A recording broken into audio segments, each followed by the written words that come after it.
Have you seen this YouTube video where they recut? Yeah, The where they make it look Shining? like a family It's so family fucking fic. funny. There's a Scary Mary one where they make Mary Poppins look like a horror movie. Yeah. Have you seen that? Yeah, I've seen that one. That's awesome. That's really good. Yeah, no, the Shining one, like the Scary Mary one's excellent, but like the Shining The one, Shining one's is is so amazing. like Yeah. representative of like that type of movie that they're making it look like. You know, Yeah. Jack's a writer. Yeah. With the They music. did one for American Psycho too, where it's like a romantic comedy. Interesting. Yeah. Have you read that book? No. It's good, man. You I should read Bret just- Easton Ellis. I just like resolved to start reading more. Yeah. Like, I have a ton of some books. Good books. Huh? There's some good books out there. Yes, I know this. I have a lot of older ones that I haven't Yeah. like really cracked open. I've been really busy. Like what kind by of the stuff? way. A lot of Murakami, like Yeah. Haruki Murakami. Yeah, I know. And I then haven't like read them.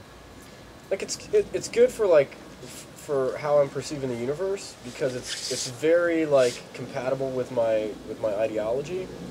Like I have trouble reading a lot of other authors because their minds are just ingrained. Their minds are saturated with this like false representation of reality, and it's really like I can't read too much of it because like it tries to like pull me back in. You know, like no one knows this. You know, it's like perusing around like the internet.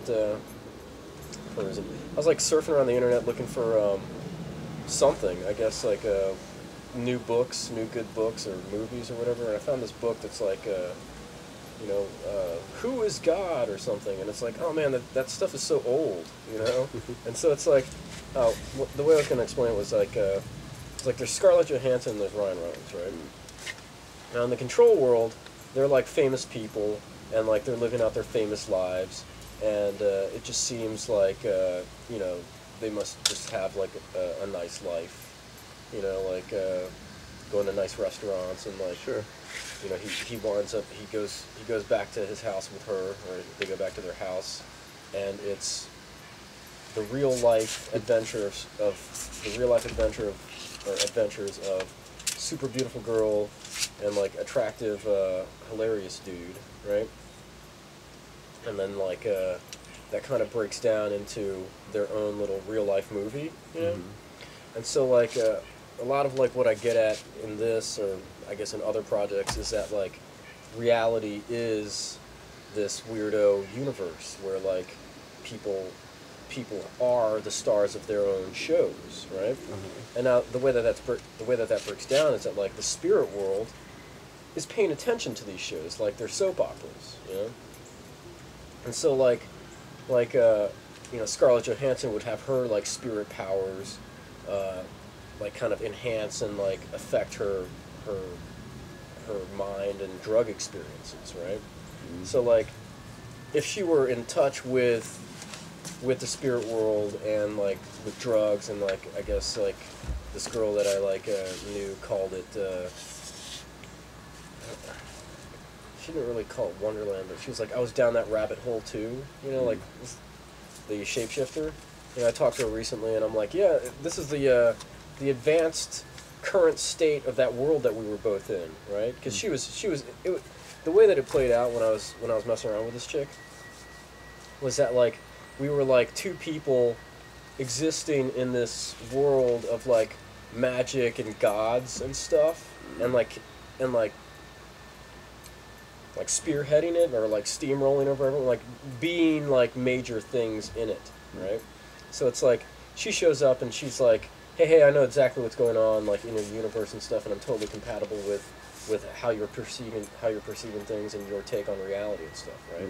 Because I was getting stoned every weekend, and I was like, this guy's like the hero in his movie, and he's like dealing with like what's going on in his world, and he's trying to figure out stuff and like just get by, and he needs drugs so that he can like so that he can feel more like he's in a world that is compatible with his idea of what the world is, right?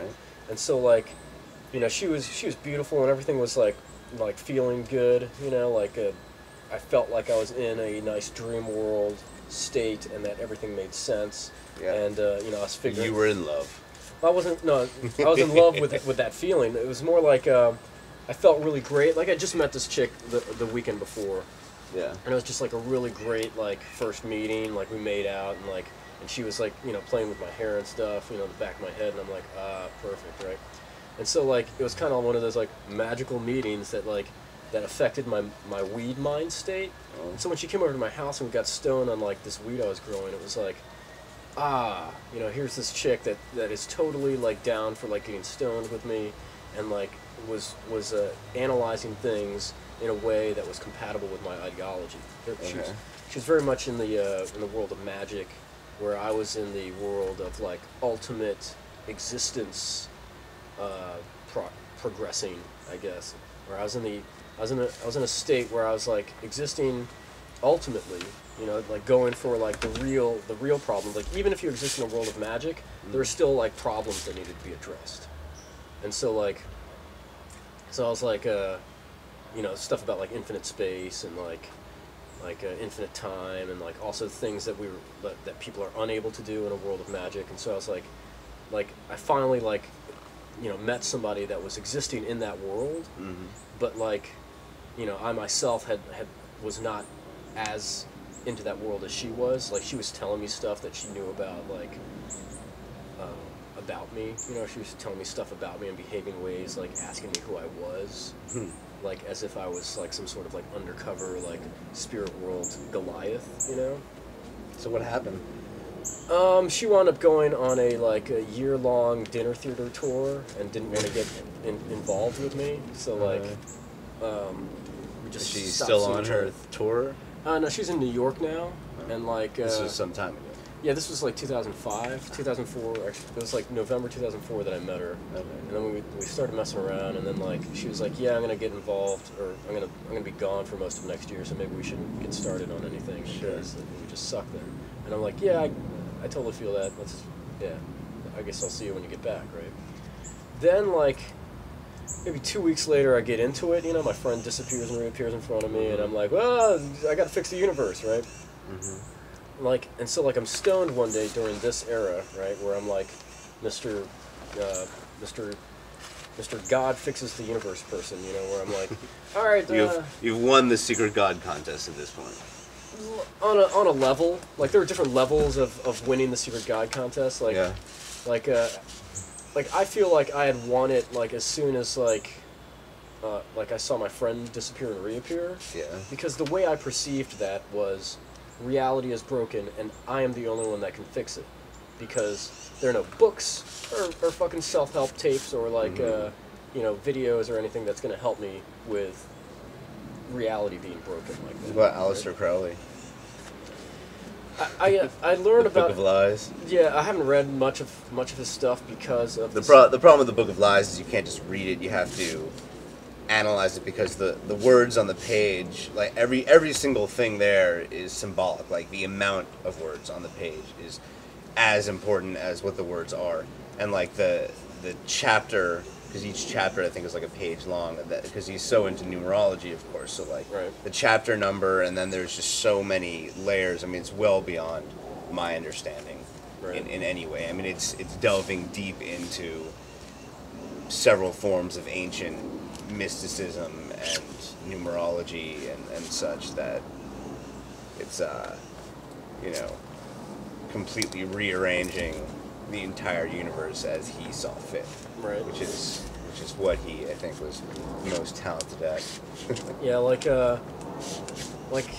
I had heard his name before, but I'd never like read anything of his or about him until like 2005, when I guess what happened was like, you know, I was living in that weirdo movie life, right, where like the mode of existence that I was just describing to you, or that I'm trying to convey to you with like Scarlett Johansson as an example. But like, so in that, like, in the example of like Scarlett Johansson and Ryan Reynolds being celebrities that are living a life that seems very movie-like, take my life where like I'm actually like progressing the technology of the human potential, or I'm progressing the human potential and the technology of what is possible in the universe with like my drug experiences. And like what was happening in 2004 was that like I was going to the Black Cat, and gradually through the process of like smoking and like interacting and being a being an active member of this movie world that I was writing, reality became extremely dreamlike feeling. So like I'm stoned and everything looks a certain way, and like, you know, I'm turning, and like, you know, people who are like in the people who I'm perceiving out of the corner of my eye like would seem very much like, you know, hi, I'm just a little character in the background, you know, like they would read to me as like magic, dreamlike people, right? So like, what happened is that like I see my friend disappear and reappear, and I go into like figure out the universe mode, right? And then I figure out that like we're immortal, and that like even if we ever do die, because of the nature of existence being eternal and time never stopping, you know, it's not some sort of thing that could ever stop. That means at some point in time we would come back. Like even in the face of like staunch atheism, which is what I was living in, like on a certain level, you know, like, oh, we're physical beings, and when we die, and who knows, right? But like even in that logic, even in that realm, like I was trying to get past the idea that like we are things that are stuck as our physical selves, and like when we die, how would our beings go into a different body or remanifest ourselves? And so I was like, it doesn't even matter. There's enough time for that to evolve, because there's always time. So like at some point in time we would come back. I don't know. Like I figured that like from our first person perspectives, we just die and then bing, jump cut back to being ourselves.